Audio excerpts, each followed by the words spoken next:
You are listening to Book Clips, a mini podcast in which authors or narrators do readings from novels.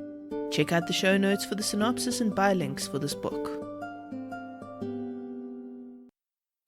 Dal Segno, written by Jax Meyer, narrated by Stephanie Murphy. Chapter 1.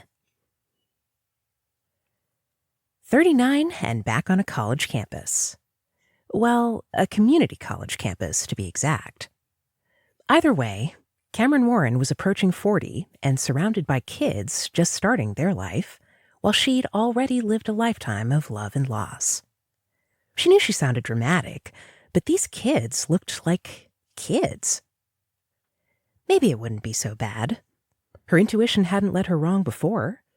It was just a few music classes to help her get out of her head. She laughed at the irony of being fully in her head now. Cam opened the car door and reached for her backpack.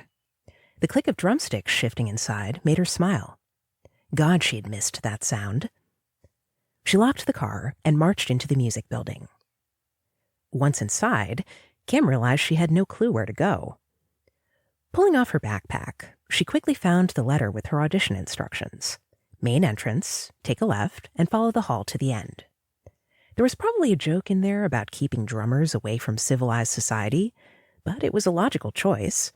No one should have an office next to a rehearsal space.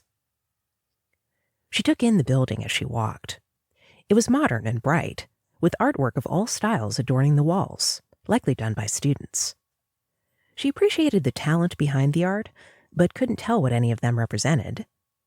Cam often said she'd miss the art chip in her brain, the one that would allow her to turn the abstract into emotions. It was why dance eluded her as well. Music was the only art form that worked for her.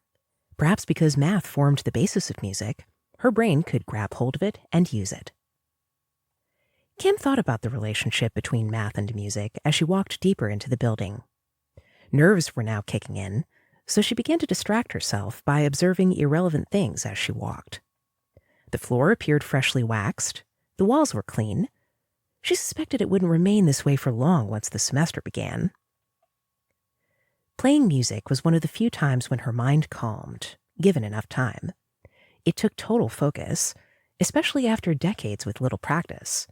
She needed to focus today to make a good first impression.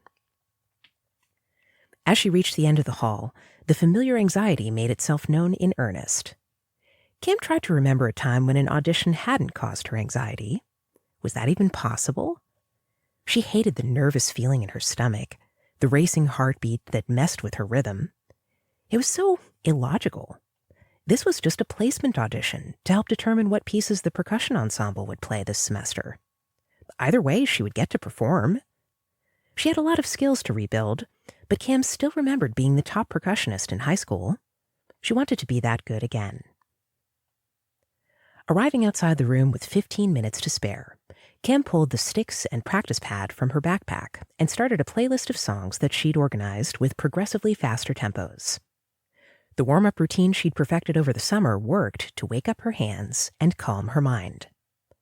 She wiped the sweat from her hands onto her pants as she stood, straightening her black polo shirt so she would look presentable as she heard footsteps from inside.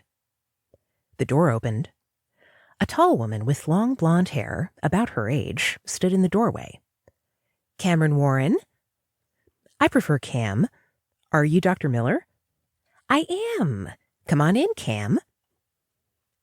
Dr. Miller led her into a small rehearsal space, just like every other music room she'd seen over the years. The podium was encircled by a few chairs and music stands. A piano, drum set, and separate snare drum took up the rest of the room. Her shoulders relaxed. Music rooms comforted her, even when nervous. "As you know, I'm Dr. Miller. I lead the percussion ensemble and will work with you closely for as long as you're with us. I'd like to start with your audition piece and discuss your goals and interests after, if that's all right with you." "Of course. It's been so long since I auditioned for anything. I appreciate getting that part out of the way so I can relax," Cam admitted, and was relieved to see Dr. Miller smiling. "Then I will let you set up." Dr. Miller gestured toward the snare drum. "You can start when you are ready." Cam set her music on the stand and lowered the drum to a comfortable height. She focused on her body, noticing her shoulders rising with each breath. Just by noticing it, her body shifted to deep, calming breaths. Not satisfied, she took one more before she could trust her heart not to race away, along with her sense of time. The piece was the one she performed in the high school solo and ensemble competition her senior year. She'd kept the sheet music all those years, just in case, and it came in handy with her new adventure. Over the past year, she'd worked on perfecting it through self-study and private lessons. All that practice meant her muscles knew what to do if her mind stayed quiet.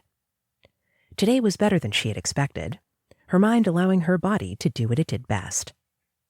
At the last strike, she looked up, trying to control a smile. Dr. Miller motioned for Cam to sit in a nearby chair. "How did that feel?" "Great. It wasn't perfect, but it felt fantastic to perform it reasonably well." Dr. Miller smiled. "And that is more important than whether it was technically perfect. Of course, I want you to play well, but I approach percussion from feel first. That's what the audience will remember from a performance. That's what I remember from a performance." When I was younger, I struggled with feel. Now, it's exactly what I'm looking for, at my advanced age. Cam grinned as she emphasized the phrase. "This is about getting out of my head and into my spirit, not a career change." "Advanced age, huh? I might need to take some points off for that comment, since you can't be older than I am." Cam scrambled to come up with an apology until Dr. Miller laughed, cluing her in on the joke. When she was nervous, reading people became more difficult. "How long has it been since you performed, Cam?" "Well, the last percussion ensemble was in undergrad, about 20 years ago. And you're right, I don't remember the names of the pieces we performed, but I do remember how good it felt when everything clicked." Cam gazed inwardly, her voice becoming more serious. "I need more experiences like that in my life." Dr. Miller nodded. "Technique can be taught, but passion is up to you. We both know you aren't a traditional student, which isn't necessarily a negative. With advanced age comes perspective and appreciation of what music provides the soul." Dr. Miller grinned at their inside joke. "Besides percussion ensemble, do you have any other groups lined up?" "Just jazz ensemble at this point. I've really missed it over the years. I didn't see a professor listed for the class, though. Do you know if anyone's updated the teaching assignments yet?" Cam asked, confused by the lack of instructor listing. Apparently someone forgot to update the schedule. Our newest visiting professor is taking care of the jazz curriculum while a permanent replacement can be found. I'll see if she's around after we finish here." Dr. Miller's comment piqued Cam's interest. How lucky was she to have women leading both ensembles? "Excellent. This is so exciting." Cam noticed her leg bouncing vigorously, but didn't bother trying to rein it in. "I spent my summers at jazz camp throughout my teen years and fell in love with being the driving force behind an entire ensemble. It's difficult to find big bands to play with outside of school. That's why I'm here, instead of simply taking private lessons. I need to play with groups again." Cam was surprised by her own candor. The adrenaline seemed to make her chatty. "I'm sure you'll enjoy your time here." Dr. Miller gathered her papers and stood. "I have 2 more people to audition before assigning positions. I'll email everyone within a week to schedule a meeting. Do you have any questions for me?" "Not at this moment. I'm sure I'll think of them 5 minutes after I leave, but I can email you if that happens," Cam said, her brain incapable of logical thought with all the adrenaline still flooding her body. Dr. Miller took a step towards the door. "Then let's go find our newest faculty member and start rebuilding the jazz program." They passed the main entrance and walked to the only open office door. Dr. Miller knocked and stepped into the room. "Professor Clark, I'd like you to meet our newest percussionist and jazz enthusiast." "Cam?" Familiar bright brown eyes looked at Cam in shock. Ms. Clark? Cam's stomach flipped as she gaped at the woman in front of her. She was older, with fine lines around her eyes, but still had the same shoulder-length brown hair and eyes that could bore into you with an unexpected intensity. I guess no introduction is needed. Dr. Miller laughed as she took a step back. Ms. Clark recovered quickly. Cam was one of my best students many years ago when I taught high school in Wisconsin. How long has it been? 20 years? That depends on what we're counting. The first time we met? Probably 25 years. The last time we saw each other? Around 20. The curious expression on Dr. Miller's face made Cam pause and refocus. Either way, it seems like forever ago, but I'll never forget the teacher who simultaneously kept me sane through music and then drove me insane with 7 a.m. jazz ensemble rehearsals. I was an asshole in the mornings. Though the memory was bittersweet, Cam smiled. She wasn't proud of how harsh she was towards the other students, but she knew why she'd behaved that way then and made peace with it. I wouldn't say asshole so much as passionate and grumpy. Though we did present the original Captain Dark Award to you, so... Miss Clark's teasing smile was irresistible, and Cam grinned even as the heat warmed her cheeks. You kept it going after I graduated? It surprised Cam, but she kind of loved the idea. Dr. Miller raised her eyebrows toward Cam. Captain Dark Award? Ms. Clark filled in the gaps. It was a tradition to hand out funny awards to seniors at the final concert. Given Cam's mild obsession with Star Wars and her less-than-pleasant demeanor, the Captain Dark Award was born. And yes, we continued it for a few years. It turns out there's no shortage of grumpy teenagers at 7 a.m. A groan escaped Cam as she covered her face with her hands. As I said, asshole. Though I hope I've matured enough since then, and that Captain Dark can stay in retirement on a beach far away from here. The women's laughter made her realize no one was judging her. In fact, today she had been charming more often than awkward. That was a nice change of pace. So, Cam, what brought you to the illustrious Front Range Community College? Ms. Clark asked. I thought you went straight to college from high school. I did, and then detoured to the Marine Corps before returning to college. But it's a long story. Cam didn't want to get into the details while still riding the high of a good audition. She learned that people either understood her decision to leave college for the Marine Corps or they didn't. In which camp would Ms. Clark fall? I'd love to hear the story. Would you like to get dinner tonight and catch up? Ms. Clark asked. I have a few things to finish first, but I could leave in about an hour. If you aren't hungry yet, we could grab drinks first. Cam's stomach fluttered nervously at the unexpected invitation. Dinner meant small talk, which Cam struggled with, thanks to her autism. Drinks should keep awkward Cam at bay a little while longer, or make everything worse due to lowered inhibitions. But Cam was too curious about Ms. Clark to allow her anxiety to make her decision. Dinner sounds great. I'll find something to do for an hour.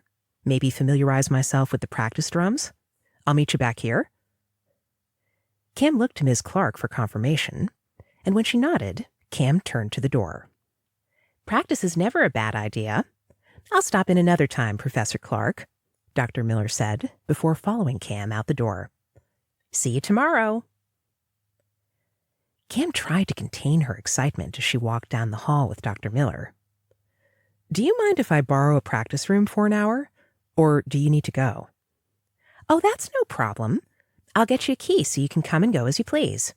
There's a sign-up sheet online for the drum set room, but you can always play in the rehearsal space or move a few drums into an empty practice room. They turned into an office at the end of the hall, where Dr. Miller retrieved a key and handed it to Cam. Have fun!